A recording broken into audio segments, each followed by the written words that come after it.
Hi folks, John Logan here.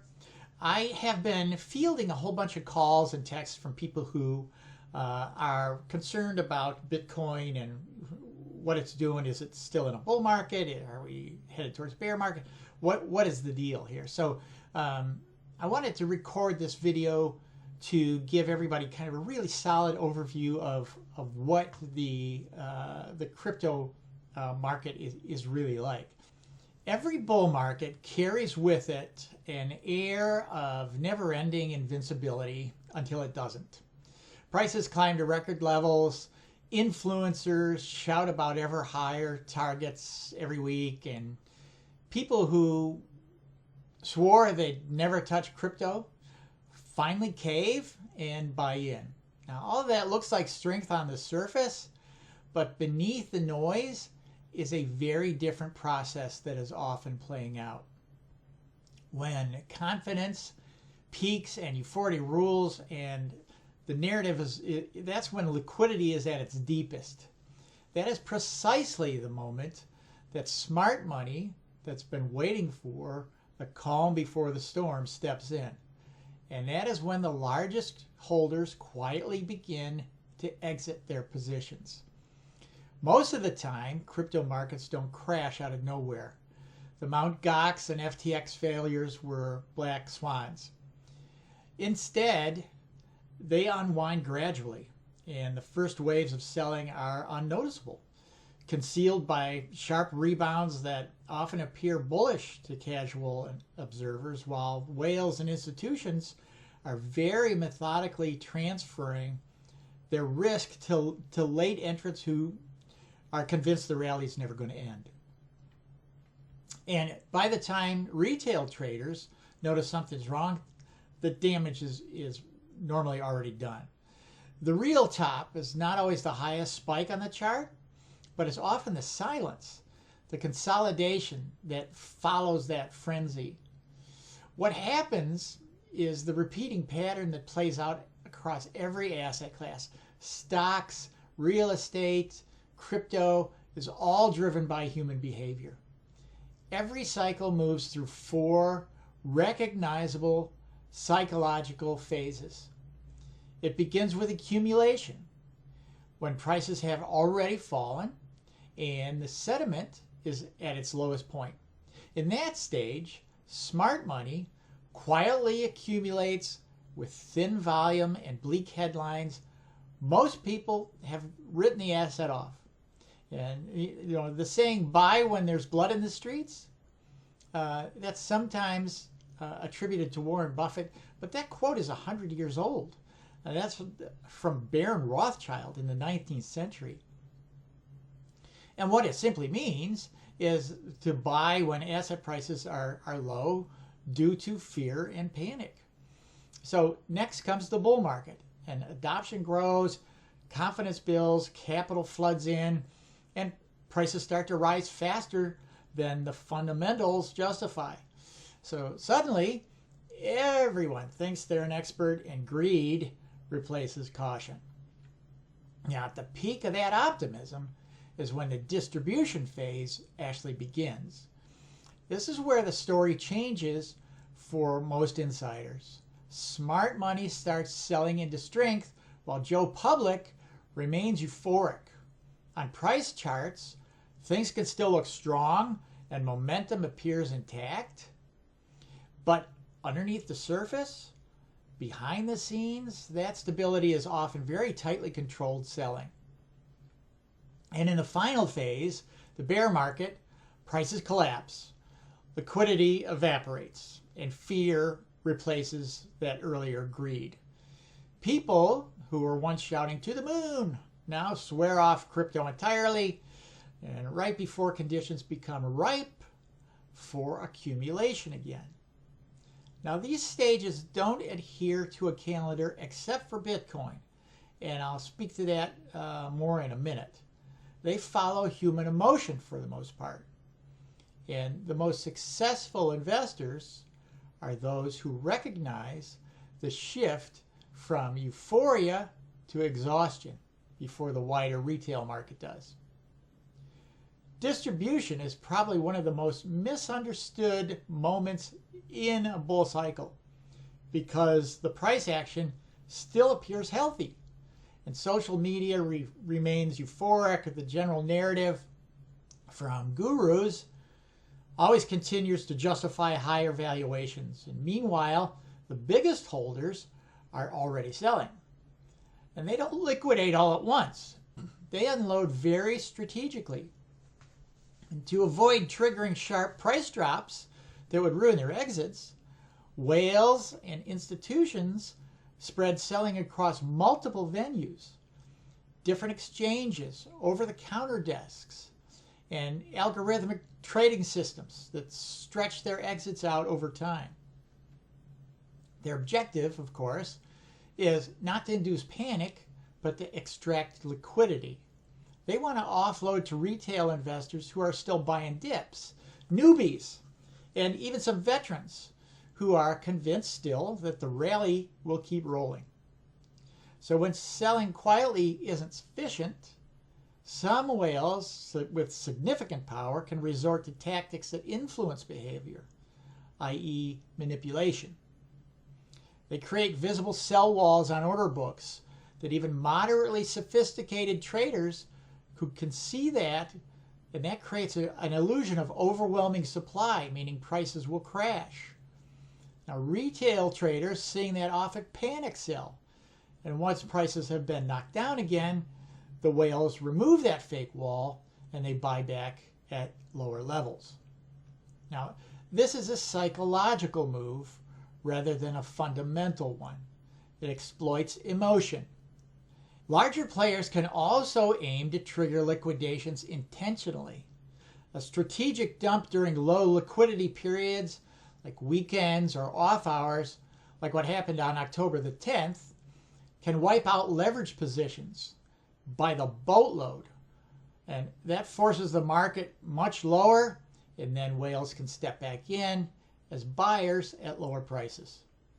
These strategies have repeatedly appeared across cycles, from the Mt. Gox-driven mania of 2013, the ICO boom of 2017, and the institutional-driven highs of 2021.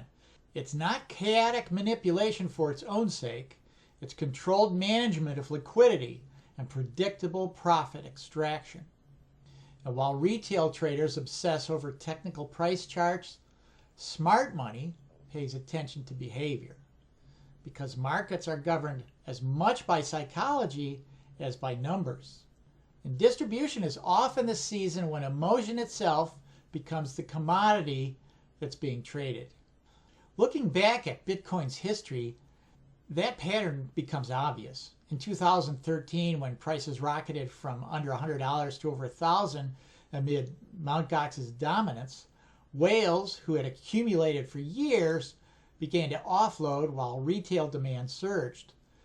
The collapse that followed stripped the market by roughly 85%, and those early holders quietly bought back in closer to the bottom. In 2017, the excitement centered on ICOs, promising a new era of decentralized startup. And retail investors poured capital into tokens while insiders distributed holdings across exchanges.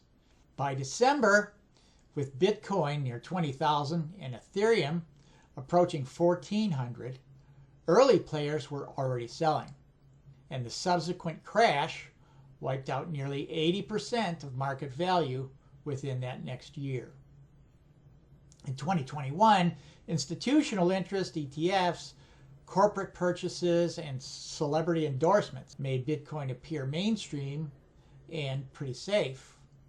While retail buyers were still buying at 65,000, on-chain data revealed long-term holders were trimming their exposure, with exchange inflows increasing in the weeks right before the peak. So when momentum slowed just under 70,000, those who bought the hype that Bitcoin was going to 100K were left holding the bag. By November the following year, Bitcoin once again had lost nearly 80% of its value. Rinse and repeat. Each cycle brings new narratives. DeFi, AI, or other hot sectors, but the distribution phase is a constant. It's when disciplined knowledge converts into liquidity, and latecomers unknowingly buy the exit of early adopters. The good news is that distribution leaves fingerprints, if you know where to look. One early sign is exchange inflows. Large wallets that have been dormant for months, moving coins into and onto exchanges is often a prelude to selling. These transfers aren't desperation moves. They're positioning for liquidity at perceived highs. Another sign is volume divergence. Prices may keep rising, but if trading volume declines, it indicates fewer buyers are supporting the advance. And that's a classic sign of exhaustion. Monitoring funding rates and open interest is also useful. Crypto data websites like CoinGlass, CryptoQuant, and Nansen, as well as exchange platforms that offer derivatives like Binance or Bybit or Kraken Pro, these all offer analytics and tools to track those metrics. But noticing heavy retail leverage can be an invitation for those large players to trigger corrections that liquidate margin positions like it's going out of style, which allows them to repurchase at lower prices. But perhaps the most overlooked indicator is sentiment.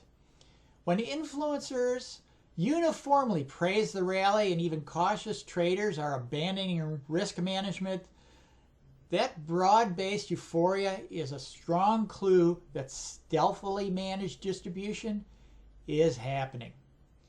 You probably won't spot the exact top every time, but you don't need to.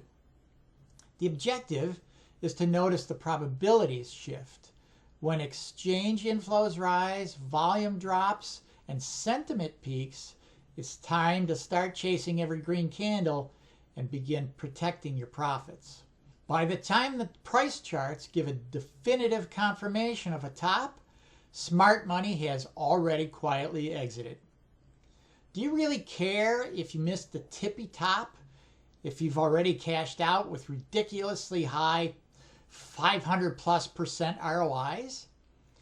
Once you detect distribution, your priorities should shift from chasing gains to preserving them. That discipline is what separates successful investors from the crowd. Recognizing distribution is not about becoming pessimistic. It's about adapting your approach. The market isn't attacking you. Ownership is just changing hands. So what feels like immutable strength at the top is often the last wave of optimism before a reset. Understanding that makes you prepared rather than cynical. The investors who sold early in past cycles weren't simply lucky. They were disciplined. They knew that long-term wealth in crypto isn't built by catching every peak, but by protecting gains already realized. When you start to view distribution as an opportunity instead of a threat, you begin to act more like the smart money, less reactive and more intentional. That mindset turns volatility from an enemy into a huge advantage. Cycles repeat, accumulation follows decline, and growth follows accumulation. Those who remain rational and disciplined through both the up and down phases almost always come out stronger when the cycle resets. And as I mentioned before, Bitcoin, unlike the stock market or real estate, has an incredibly predictable cycle calendar starting from each halving day. I wrote about it years ago in the Millennial Money Tree blog, and it's played out almost exactly as I said it would. Annually, for 16 years, Bitcoin has gone up during the halving year, up to new all-time highs during the following year, down like a stone the third year after the halving, and then up the recovery year, the year before the halving. This market timing is so accurate so far, you can almost follow it on your wall calendar. And historically, again, so far, each bull market has ended by the end of the second year after the halving, meaning this year. Will this play out again and the bull market end, or will it extend to 2026? Is the cycle really broken? Are we in the distribution phase already? At this point, that's anybody's guess. But in my humble opinion, it's not broken just yet. But smart investors like me, we don't really care. We've already bagged 6x gains this cycle, and we'll sit on that cash until the next 70+% drop and buy in again. I mean, it's seriously, it's rinse and repeat. So if this information was useful to you, please hit like and subscribe. And I'll put a link at the bottom here for folks to connect and learn more about the 7-asset formula. But more importantly, if you want to learn how to invest in crypto the right way and protect your gains and position yourself for the next phase of the market, there's also a link below to book a call with me and learn how crypto is just one of the 7 assets that I will happily teach you how to stack in the 7-asset formula.